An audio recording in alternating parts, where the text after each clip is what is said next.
पापा, अब मैं 12th क्लास में आ गई हूँ। मुझे पता है शालू बेटा। मुझे लगा आपको शायद ध्यान भी ना हो। आप घर पर वैसे भी बहुत कम रहते हो। मुझे अपनी कोचिंग लगवानी है। इतनी सी बात?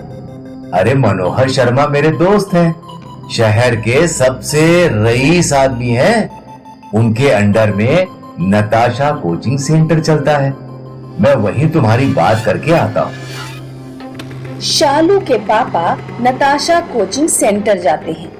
रात के 10 बज जाते हैं, लेकिन शालू के पापा घर नहीं लौटते। तेरे पापा कहाँ रह गए? जरा फोन तो कर। शालू फोन लगाती है। पापा फोन नहीं उठा रहे। शालू और शालू की मम्मी नताशा कोचिंग सेंटर पहुंचते हैं। वो देखते हैं कि क्लासरूम में शालू के पापा की लाश पंखे से लटकी हुई है। शालू चिल्ला पड़ती है, आह! शालू के पापा को किसने मारा? क्या है नताशा कोचिंग सेंटर का राज? आइए सुनते हैं कहानी भूतिया कोचिंग सेंटर। रमेश का परिवार उत्तर प्रदेश के बरेली जिले में रहता था। रमेश एक प्राइवेट स्कूल में टीचर था। पापा, आज ड्यूटी से लौट कर आइएगा तो मोमोज लेते आइएगा। ठीक है बेटा। रमेश ड्यूटी से लौटकर आता है तो उसका चेहरा उतरा हुआ था। क्या हुआ? इतने उदास क्यों हो? स्कूल बंद हो रहा है, मेरी नौकरी चली गई। पापा, आप एक कोचिंग सेंटर खोल लो। आपको मैथ्स बनानी आती है और कोचिंग सेंटर में अच्छी कमाई भी है। मेरे कोचिंग वाले सर को देख लो, महीने में लाखों की इनकम है। रमेश एक प्लॉट खरीदकर वहां अपना कोचिंग सेंटर बनवाता है और उसका नाम रखता है नताशा कोचिंग सेंटर। रमेश बहुत मेहनत और लगन से अपने स्टूडेंट्स को पढ़ाता है, इसीलिए कुछ ही दिनों में उसका कोचिंग सेंटर अच्छा चलने लगा। शहर के सबसे बड़े बिजनेसमैन मनोहर शर्मा की नताशा कोचिंग सेंटर पर नजर पड़ गई। अगर ये कोचिंग सेंटर अपना हो जाए तो बहुत प्रॉफिट होगा। एक दिन मनोहर रमेश के घर पहुंचता है। नताशा कोचिंग सेंटर तुम्हारा ही है? हाँ जी, बताइए। मैं मनोहर शर्मा हूं, मेरा नाम तो सुना ही होगा। मैं चाहता हूं तुम अपना कोचिंग सेंटर मुझे बेच दो। मैं इसमें फिजिक्स और केमिस्ट्री के टीचर्स भी रख दूंगा। मैथ्स तुम ही पढ़ाओगे। बस कोचिंग सेंटर मेरे अंडर में चलेगा। नहीं, मैं अपना कोचिंग नहीं बेचूंगा। पूरे शहर में कोई मुझे ना नहीं कह सकता। जिस चीज पर मेरा दिल आ जाए मैं उसे खरीद कर ही रहता हूं। मैंने आपसे कह दिया ना, नहीं बेचना है। ठीक है। मनोहर रात में कुछ गुंडे रमेश के घर भेज देता है और रमेश के पूरे परिवार को मरवा देता है। मनोहर नताशा कोचिंग सेंटर में अपने टीचर रखवा देता है और कोचिंग सेंटर उसके अंडर में चलती रहती है। 2 साल बाद, चलो बच्चों, अब छुट्टी। अब हम दिवाली की छुट्टियों के बाद मिलेंगे। सारे स्टूडेंट्स चले जाते हैं और टीचर बोर्ड साफ करने लगता है। टीचर को 3 लोग बेंच पर बैठे दिखाई देते हैं। ये तीनों रमेश, रमेश की पत्नी और रमेश की बेटी के भूत थे। उनके चेहरे डरावने थे। अरे तुम लोग कौन हो? जाओ यहाँ से। तीनों आत्माएं टीचर का गला घोंटकर उसे मार देती हैं। अगले दिन मनोहर शर्मा कोचिंग पहुंचता है। सीसीटीवी चेक करो। मनोहर देखता है कि रमेश के पूरे परिवार का भूत टीचर को मार रहा है। अरे नहीं, ये तो वही तीनों लोग हैं। लगता है इनकी आत्मा भटक रही है। अगर ये सीसीटीवी फुटेज पुलिस के हाथ लग गई तो पुलिस रमेश के परिवार की हत्या की भी जांच करेगी और मुझ पर शक करेगी। इसलिए पुलिस स्टेशन जाना बेकार है। मनोहर घबरा जाता है। वो तुरंत अपने घर पहुंचकर पूरे घर में बॉडीगार्ड तैनात करवा देता है और एक तांत्रिक को बुलाकर पूजा पाठ करवाता है। वो तीनों आत्माएं मेरे पास तो नहीं आएंगी बाबा जी? नहीं, तुम निश्चिंत होकर सो जाओ। मनोहर रात में बिस्तर पर सो रहा है। अचानक उसकी आंख खुलती है तो रमेश का परिवार भयानक शक्लों में उसके सामने था। मुझसे गलती हो गई, मुझे माफ कर दो। हमारा हंसता खेलता परिवार तूने अपने लालच के चक्कर में बर्बाद कर दिया। मनोहर अपने कमरे से बाहर भागता है और अपनी कार स्टार्ट करता है। वो कार से तांत्रिक के घर की ओर भागता है। तीनों आत्माएं उसकी कार में आ जाती हैं। अब तू हमसे बचकर कहीं नहीं भाग पाएगा।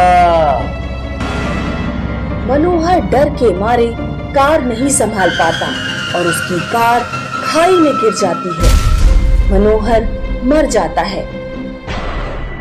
आज भी नताशा कोचिंग सेंटर में रमेश की आत्मा भटकती है और लोग वहां जाने से डरते हैं। आत्माओं का हॉस्टल। गीता और दीपिका रोजाना बैडमिंटन खेलने जाते थे। आज भी गीता शाम को ठीक 5 बजे दीपिका के घर पहुंच गई। आंटी, दीपिका कहाँ है? बेटा, आज दीपिका बहुत बीमार है, उसे बुखार आ रहा है, इसीलिए वो सो रही है। गीता उदास होकर रोड पर घूमने निकल जाती है। टहलते टहलते वो शांति देवी हॉस्टल पहुंच जाती है। वो देखती है कि हॉस्टल के अंदर कई लड़कियां बैडमिंटन खेल रही हैं और उसे बुला रही हैं। गीता हॉस्टल के अंदर चली जाती है। उधर गीता की माँ गीता का इंतजार कर रही थी। 9 बज गए हैं, ये लड़की कहाँ रह गई? गीता की माँ दीपिका के घर पहुंचती है और दीपिका की माँ से गीता के बारे में पूछती है। दीपिका आज उसके साथ खेलने गई ही नहीं, दीपिका बीमार है। गीता की माँ आसपास की जगहों पर गीता को ढूंढती है। वो देखती है कि शांति देवी हॉस्पिटल के सामने रोड पर एक कंकाल पड़ा हुआ है। वो कंकाल गीता का होता है। गीता का सिर और चेहरा ठीक होते हैं और सिर के नीचे का सारा शरीर कंकाल होता है। गीता की माँ जोर से चिल्ला पड़ती है। क्या है शांति देवी हॉस्टल का राज? आइए सुनते हैं कहानी आत्माओं का हॉस्टल। प्रिया अपने गांव से चंद्रपुर आई थी। उसने चंद्रपुर के कॉलेज में एडमिशन लिया था। पिताजी, मैं रहूंगी कहाँ? बेटा, किराए पर कोई कमरा ले लेंगे। प्रिया और उसके पिता शहर में कमरा ढूंढने जाते हैं। सुनिए, यहाँ कहीं किराए पर कमरा मिल जाएगा? भाई साहब, आप थोड़ा लेट हो गए, शहर के सारे कमरे उठ चुके हैं। अब अगर आपको कमरा मिल जाए तो बस चमत्कार ही समझिए। ये आदमी तो पागल लग रहा है, चलिए कहीं और ढूंढते हैं। प्रिया और उसके पिता कमरा ढूंढते ढूंढते शांति देवी हॉस्टल के गेट पर पहुंचते हैं। एक बुढ़िया गेट पर खड़ी होती है। सुनिए भाई साहब, कमरा ढूंढ रहे हैं क्या लड़की के लिए? हाँ, मिल जाएगा। हमारे हॉस्टल में खाली एक ही कमरा बचा है। प्रिया के पापा हॉस्टल में फीस जमा कर देते हैं और बुढ़िया से कहते हैं, बहुत बहुत शुक्रिया माँ जी। प्रिया के पापा प्रिया को हॉस्टल में छोड़कर चले जाते हैं। प्रिया बहुत थक चुकी थी, इसीलिए वो नहा धोकर सो जाती है। प्रिया के बेड के बराबर में अलमारी रखी थी। प्रिया की आंख खुलती है तो वो देखती है कि अलमारी के ऊपर भूतनी बैठी है। भूतनी प्रिया के ऊपर कूद जाती है। प्रिया भयानक तरीके से चिल्ला पड़ती है। प्रिया की आंख खुल जाती है। उसे पसीना आ रहा था और सांसें बहुत तेज चल रही थी। लगता है मैंने भयानक सपना देखा। तभी कोई प्रिया का दरवाजा जोर जोर से खटखटाता है। प्रिया दरवाजा खोलने जाती है। दरवाजे पर वही बुढ़िया होती है। वो एक हाथ में एक ट्रे पकड़ी हुई होती है। ट्रे पर एक कपड़ा पड़ा हुआ होता है। बेटी, कुछ खा ले, मैंने सोचा तू भूखी होगी। बुढ़िया प्रिया को ट्रे देकर चली जाती है। प्रिया खाना खाने बैठती है। जैसे ही वो ट्रे के ऊपर रखा कपड़ा हटाती है, वो देखती है कि ट्रे में हड्डियों का ढेर रखा है। प्रिया ट्रे फेंक देती है। वो घबराई हुई अपने रूम के बाहर जाती है। पूरा हॉस्टल खाली पड़ा था। तभी प्रिया को एक लड़की दिखाई देती है। लड़की के पैर उल्टे होते हैं। बोलो प्रिया, क्या तुम्हें कोई मदद चाहिए? तुम्हें मेरा नाम कैसे पता? मेरे पास मत आना। प्रिया लड़की से दूर भागती है और दूसरी लड़की से टकरा जाती है, जिसका केवल शरीर होता है। क्या तुम्हें मदद चाहिए? प्रिया हॉस्टल के गेट पर जाती है और बुढ़िया को ढूंढती है, लेकिन बुढ़िया वहां दिखाई नहीं देती। प्रिया डरकर हॉस्टल के बाहर निकल जाती है और पड़ोस के एक घर में मदद मांगने जाती है। वो घर गीता का ही था, जो पहले सीन में दिखाई गई थी। प्रिया घर का दरवाजा खटखटाती है।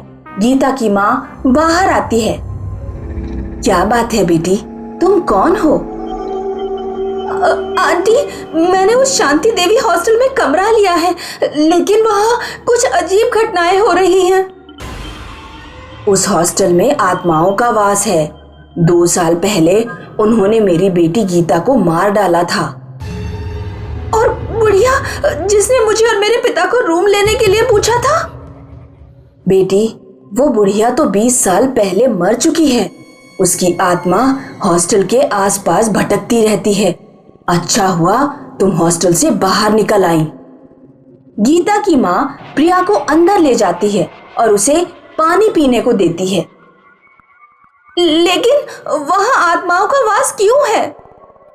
20 साल पहले वो शहर की मेडिकल कॉलेज की लड़कियों का हॉस्टल था।